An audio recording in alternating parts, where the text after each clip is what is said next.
Welcome everyone to the first build series of my 3D printed Porsche 911 RC car. This is a project I started posting on TikTok, but I wanted to make a YouTube video showing the entire build so far from start to finish. If you came from my TikTok, thank you, and if you're new here, stick around because my build is pretty unique. Just some basic specs: the car is 1/12 scale, has a fully 3D printed 2-speed transmission, and a 3D printed chassis. Everything is my own design from the ground up. The top speed is around 55 miles an hour, although with 4-wheel drive and 2 locked differentials, the car is really optimized for snow and gravel drifting. I also have a 2838 brushless motor, a 30 amp ESC, and I run it on 2S Lipo. This video is going to be mostly building, but in the future I'll post more driving videos with this car, and let me know in the comments what videos you want to see me make. Here you can see the original car I used. It was a WL Toys A959 that I bought for about $70, and I had already 3D printed some upgrades for it, so you can see all of these orange parts, and the wheels were 3D printed that I made in the past. But I started this project because I wanted to make this car go from a 1/18th scale to a 1/10th scale or 1/12th scale, because the larger scale car has much better high-speed stability. And here you can see I'm showing the suspension. It's not really as well set up as it should be, and in this first video I just kind of took the car apart and started modeling it in CAD for my future design. And also something to mention is that orange chassis was completely 3D printed. Here you can see one of the very first CAD drawings for the Porsche chassis, and I was originally actually going to make it an S13, but obviously plans changed. Here was the second episode I made where I showed I got this $3 parts car at a thrift store, and thrift stores are a really good place to go to find cheap cars that you want to use for projects. And then here's some of the very first drawings of the design. I designed the entire chassis and laid out the transmission plans, and then I did all of the calculations on paper before I actually tried to make them on the computer and 3D print them. It's really important to do calculations before starting a project because I was able to decide what my top speed and what my acceleration and things like that would be. And this is a early chassis design. I originally started the car as a 1/10th scale, but later changed it to a 1/12th scale by shortening the chassis a little bit. This video was the third video I made. I'm showing the 3D printed transmission. This is one of the most complicated things I've ever designed, and it's designed to work exactly the same way as a real manual transmission. It just has 2 gears, and here you can see it uses a synchro and a shifter fork to slide a synchro back and forth and engage first gear or engage second gear. And then here is the very first chassis being printed out in 1/10th scale for the original project. The way that I printed it was I printed it in multiple parts and then fused them together using a soldering iron, and this melts the plastic and creates a really strong bond that's better than glue.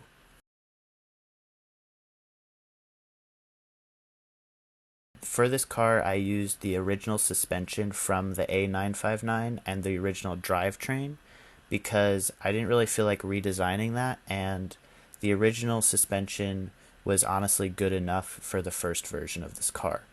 And here it was driving and running for the first time, and this transmission was able to shift easily from first to second, and this was also with the original DC motor from the original car.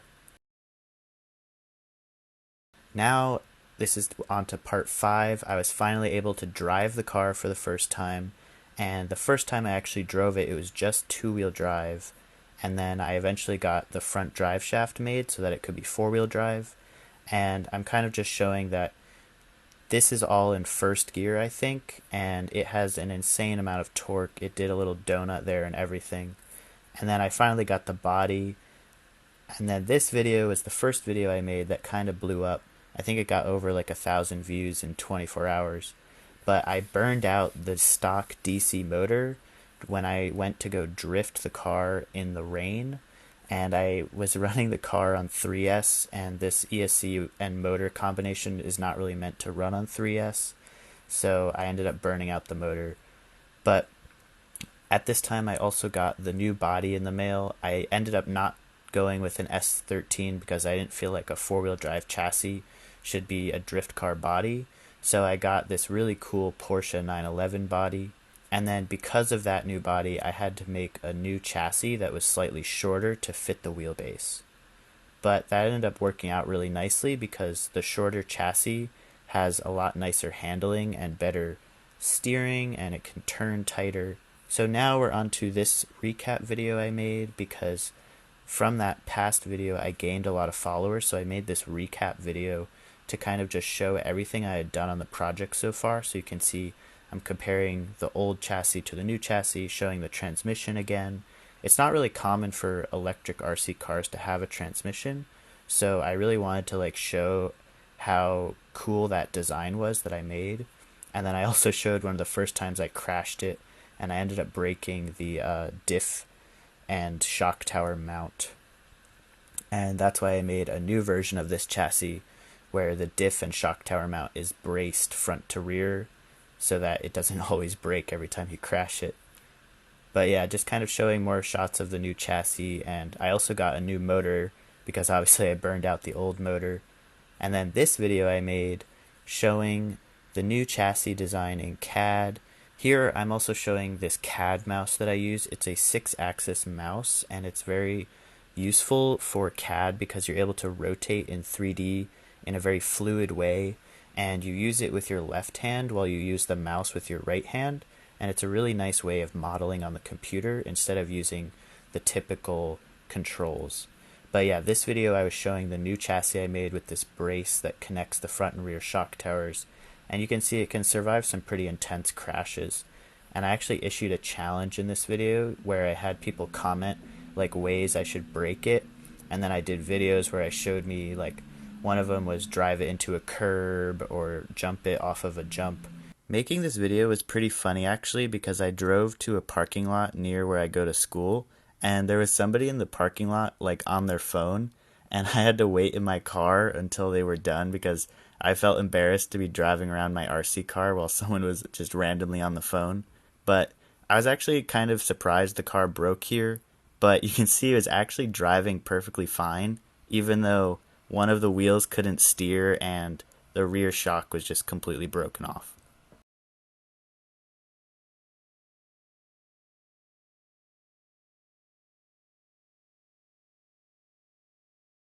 And then here I finally started painting the car and doing the livery. I chose to go for a Sprite Cranberry theme livery, and I got this really nice green to go with it. I ended up using the wrong kind of paint though, so don't follow what I do here, but you need to use a very specific spray paint for RC cars because the body flexes, and if you use normal spray paint it will crack. So that's why you don't really see any close-up shots of the car anymore, because the paint is all cracked and it doesn't look very good.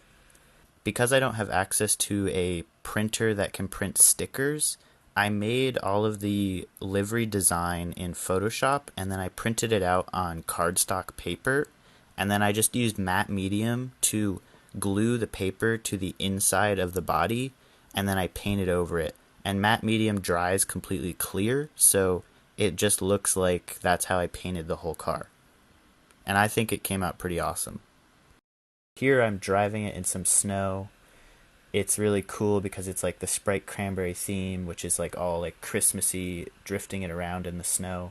The car drives surprisingly well considering it's all 3D printed.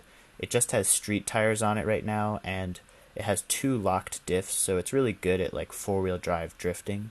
One thing I definitely need to upgrade is the suspension, because I'm just using the normal suspension, and it's not the shocks are not oil filled, so I need to get oil filled shocks in the future because it's very bouncy. Right now the files for this car are not available anywhere online. I am considering releasing them, so let me know in the comments if you'd be interested to print out your own car just like the one I made. So yeah, this was the first YouTube video I made with this car. I figured I could show the whole build process all at once instead of as multiple videos on TikTok. If you don't know, I post to TikTok, so go follow me there. And I'm looking to upload more to YouTube in the future, so make sure you're subscribed. And yeah, thanks for watching.